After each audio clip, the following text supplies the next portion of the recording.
আসসালামু আলাইকুম। আমি ফারজানা ফাতেমা মানিকগঞ্জ থেকে বলছি। আশা করি আপনারা সবাই ভালো আছেন। আমরাও আল্লাহর রহমতে ভালো আছি। প্রতিবারের মতো হাজির হয়ে গেলাম নতুন একটি ভিডিও নিয়ে। আশা করি আমার সকল প্রিয় আপু ভাইয়াদের কাছে আমার আজকের এই নতুন ভিডিওটি ভালো লাগবে।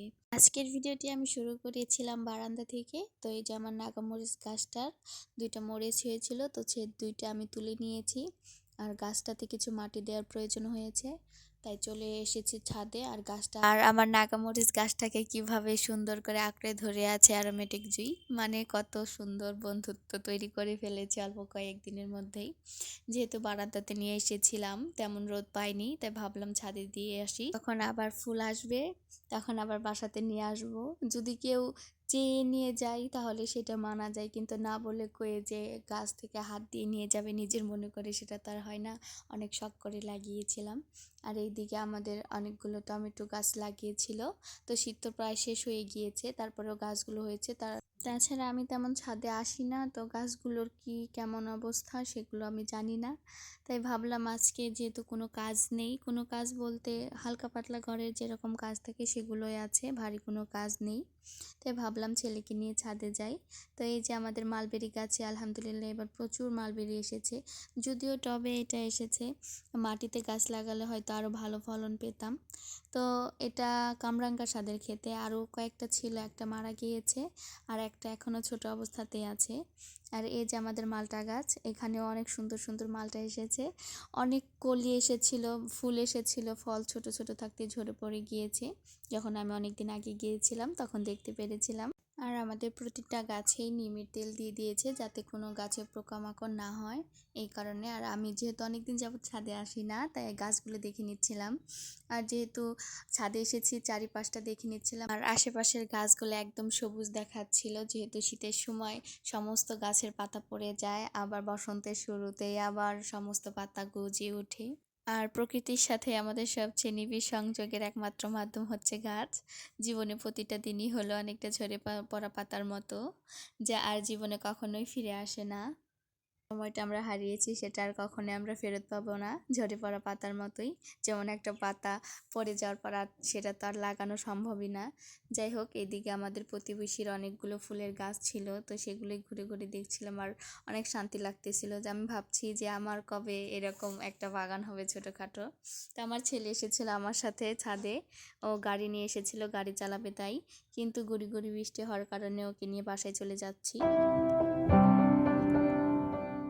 যারা আমার ভিডিওটি দেখতে দেখতে এ পর্যন্ত চলে এসেছেন তাদেরকে জানাই অসংখ্য ধন্যবাদ। আশা করি আমার আজকের ভিডিওটি আপনাদের কাছে ভালো লাগবে।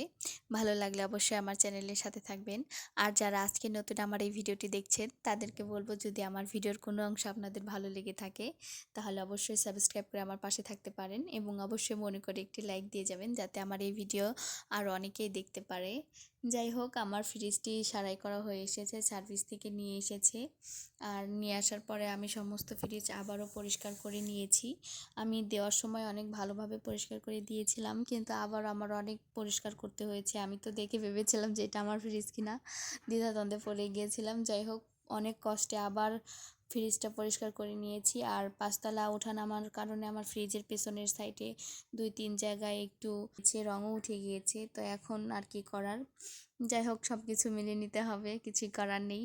যেহেতু সমস্যা হয়েছিল সমাধান দিতেই হবে, আর ছোটোখাটো বিপদ তো আসতেই থাকে। যাই হোক, আমি এখন ফ্রিজটা গুছিয়ে নিচ্ছি। যাই হোক, এখনও কিছু সবজি বাজার করা হয়নি, হয়তো হবে, সে বাজারে যাবে তার সময় পেলে। আর আমার যে কিছু ছিল বাহিরে আমি রেখে দিয়েছিলাম, যে সবজিগুলো সেগুলো আমি রেখে দিয়েছি। আর এইটা গোছানো হয়ে আসলে আমি চলে আসলাম। আমার ডিপ ফ্রিজের উপরে অনেক ময়লা পড়েছে, যেহেতু আমাদের এইদিকে অনেক ধুলাবালু আছে, উড়ে উড়ে এসে বসে পড়ে, কেয়ার করার। তো এই যে একটা গ্লাস ক্লিনার দিয়ে আমি উপরের গ্লাসটা পরিষ্কার করে নিচ্ছি। যেহেতু এটার ভিতরে আর পরিষ্কার করতে হবে না, তাই উপরেই সব করে নিচ্ছি। দেখতে দেখতে প্রায় সবগুলো রোজা শেষ হয়ে যাচ্ছে, অল্প কিছু রোজা আর মাত্র বাকি। আর এই শেষের দিকের রোজাগুলো রাখতে একটু কষ্টই হয়, জোহরের পর থেকে মনে হয় যে সময় আর যেতেই চায় না। আর এর মধ্যে বাচ্চা থাকলে তো আরও বেশি দায়িত্ব থাকে। আমি ছোট বাচ্চা নিয়ে কাজ করে একা একা হিমশিম খাই প্রচুর।